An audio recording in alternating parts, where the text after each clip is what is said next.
Qué cruel ha sido el fútbol hoy, ¿no? Con vosotros. Bueno, la verdad es que el fútbol esta temporada está siendo bastante cruel, no solamente hoy, sino ya durante bastantes jornadas, pero bueno, ante estas vicisitudes que se nos afrontan, solamente nos queda seguir trabajando y intentar recuperar a la gente ahora anímicamente y bueno, trabajar lo antes posible para el domingo poder dar una imagen como la que hemos dado hoy, como la que dimos la semana pasada y que de una vez por todas se reflejen en puntos, ¿no? ¿Pensabas que el Ontinyent iba a remontar de esa manera?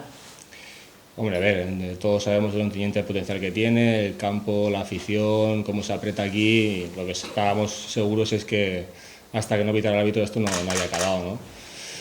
Pero bueno, lo que es una pena es que hemos neutralizado muy bien el juego de ellos por banda, no han habido ocasiones claras de gol, todo ha sido a base de centros frontales y laterales, pero nunca desde línea de fondo, que es lo que queríamos evitar. Y bueno, una jugada desafortunada, nos meten el 1-1 y a partir de ahí, bueno, a partir de ahí sí que era claro que nos iba a costar aguantar esos 2-3 minutos que quedaban porque, bueno, porque la situación del equipo mentalmente y moralmente es delicada y bueno, ellos iban a apretar más y bueno, fruto de ello, pues otro balón ahí loco y 2-1.